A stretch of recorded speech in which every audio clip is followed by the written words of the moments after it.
Israel हा देश अतिशय खरं तर प्राचीन अशी त्यांची संस्कृती आहे. जसा हिंदू धर्म हा जगातला एक प्राचीन धर्मांपैकी एक मानला जातो, त्याप्रमाणे हा ज्यू धर्म किंवा ज्याला यहुदी असंही म्हणतात, तोही जगातला एक अतिशय प्राचीन असा धर्म आहे. आणि त्यांची जी भूमी होती, पवित्र भूमी होती इस्राईल, आज ज्या ठिकाणी वसलेला आहे त्याला पॅलेस्टाईन असंही नावाने ओळखलं जातं. तिथून त्यांना हाकलून देण्यात आलं आणि 2000 वर्ष जगाच्या पाठीवरती ते वेगवेगळ्या देशांमध्ये हिंडत होते. ते रशियामध्ये गेले, ते जर्मनीमध्ये गेले, ते युरोपमधल्या अनेक देशांमध्ये गेले आणि जगात जिथे जिथे गेले, दुर्दैवाची गोष्ट अशी की त्यांचा अतिशय छळ झाला. एकट्या जर्मनीमध्ये हिटलरनी जवळजवळ 60 ते 70 लाख ज्यू मारले. याच्यावरून जगात त्यांचा कसा छळ झाला असेल हे आपल्या लक्षामध्ये येतं. मात्र या जगाच्या पाठीवरती एकमेव असा देश होता की ज्या देशामध्ये त्यांना आश्रय मिळाला आणि अत्यंत सन्मानाची वागणूक मिळाली, ते म्हणजे आपला भारत देश. या भारतामध्ये अनेक इस्रायली मंडळी आजसुद्धा राहत आहेत.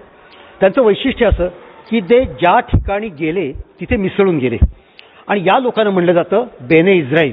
याचा अर्थ आम्ही इस्रायलचे सुपुत्र आहोत. आणि खरोखरच जे त्यांचं नाव आहे त्याप्रमाणेच त्यांची वागणूक आहे. त्यांच्यामुळे कुठे दंगली झाल्या आहेत, जाळपोळ झालेली आहे, अशांतता निर्माण झालेली आहे, असं कधी आपल्याला पाहायला मिळत नाही.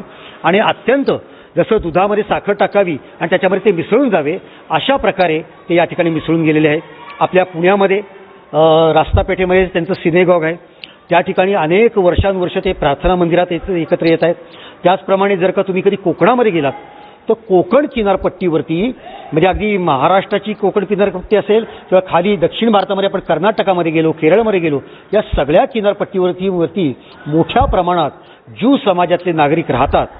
ज्यावेळेला 1947 साली 48 साली या इस्रायल नावाच्या स्वतंत्र राष्ट्राची निर्मिती झाली, तेव्हा यातले बहुसंख्य ज्यू पुन्हा आपल्या देशामध्ये गेले. काही अजूनही या ठिकाणी आहेत. आणि वैशिष्ट्य असं की या ठिकाणी इथली भाषा ते बोलतात, इथल्या लोकांशी ते एकरूप झालेले आहेत.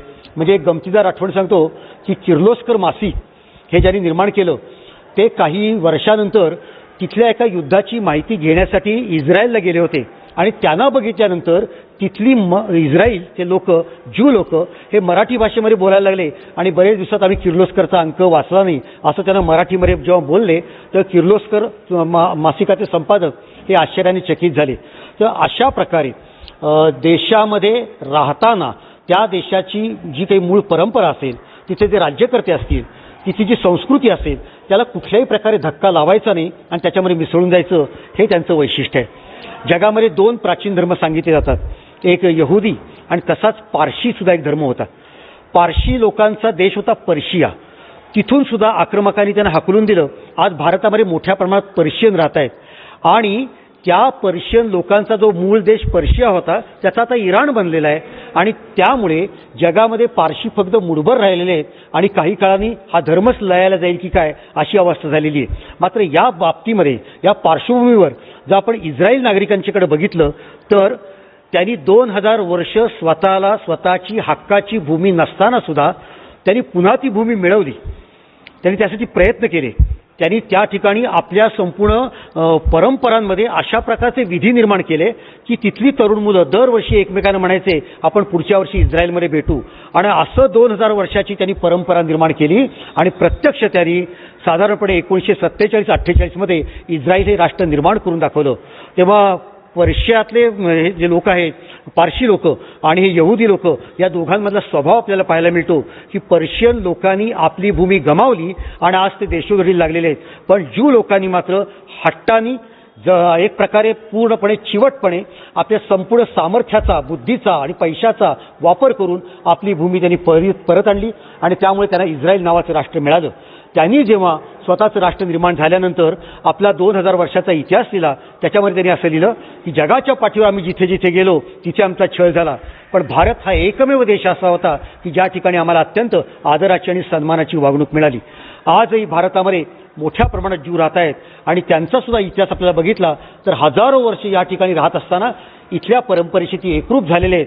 ज्या वेळेला स्वामी विवेकानंद हे अमेरिकेमध्ये गेलेले होते आणि 11 सप्टेंबर 1893ला त्यांचं जे भाषण जगामध्ये विख्यात झालेलं होतं, त्या भाषणात त्यांनी याचा उल्लेख केला होता की ज्यू समाजाला जेव्हा त्यांच्या देशातून हाकलून दिलं तेव्हा माझ्या परमप्रिय भारतभूमीनं त्यांना उदार अंतःकरणाने आश्रय दिला होता. तर असा त्यांचा आणि आपला इतिहास आहे. इतिहासामध्ये अशा काही आख्यायिका आहेत, कारण इस्रायल समाज हा अत्यंत लढवय्या समाज आहे आणि म्हणून त्यांच्याबद्दल अशा पण काही कथा सांगितल्या जातात की त्यांचं जे शौर्य होतं, त्यांचा जो पराक्रम होता, कारण या सगळ्या कोकण किनारपट्टीवरती अरबांचं आक्रमण होत होतं आणि आपल्याला माहिती आहे की जंजिऱ्यामध्ये जो सिद्धी होता ते सुद्धा मूळचे अरब आणि तिकडून आलेली लोक होती. तर या सगळ्या आक्रमकांचा धोका आपल्या भारतीयांना होता आणि त्यांच्याशी टक्कर देण्यासाठी छत्रपती शिवाजी महाराजांनी प्रबळ असं आरमार निर्माण केलं होतं. या काळामध्ये काही प्रमाणात हा ज्यूंचा समाज हा तिकडून आलेला होता आणि त्यांच्याकडं असलेली जे शौर्य आहे, पराक्रम आहे आणि विशेष म्हणजे समुद्रातून तेही आलेले असल्यामुळे आरमारातलं जे त्यांचं ज्ञान आहे त्याचा आपल्याला उपयोग करून घेता येईल का असा विचार त्यांनी केला आणि त्याप्रमाणे त्यांनी त्यातल्या काही लोकांना आपल्याकडे बोलवून घेतलं, त्यांना काही जबाबदारी दिली आणि आपल्या आरमारामध्ये त्यांच्या बुद्धीचा, त्यांच्या आरमाराच्या ज्ञानाचा हा उपयोग करून घेतला. अशा प्रकारच्या काही आख्यायिका ह्या शिवाजी महाराजांच्याबद्दल पण सांगितल्या जातात. प्रकारच्या कथा या आख्यायिका ज्याला म्हणता येईल की आपल्याला सांगितल्या जातात की ज्याच्यामध्ये शिवाजी महाराजांच्या या प्रबळ अशा आरमारामध्ये त्यांना अनेक प्रकारचं ज्ञान असणारी लोकं आवश्यक वाटत होती. उदाहरणार्थ शिवाजी महाराजांनी पहिल्यांदा जे आरमार निर्माण केलं ना, तेव्हा त्यांनी पोर्तुगीजांना विनंती केली होती की तुम्ही आम्हाला या ठिकाणी बोटी बांधायला मदत करा, तुमचं ज्ञान आम्हाला द्या.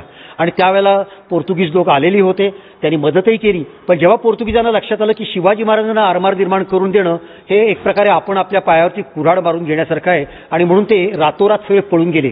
मात्र शिवाजी महाराज ज्यांच्याकडे हे नौदलाचं ज्ञान आहे त्यांचा फायदा करून घेत होते, उपयोग करून घेत होते. तर स्वाभाविक आहे हे जर का ज्यू समाजाची लोकही त्या काळात जर का तिथे आलेले असतील तर त्यांच्याही ज्ञानाचा शिवाजी महाराजांनी उपयोग करून घेतला तर त्याच्यामध्ये चूक असं काही नाही.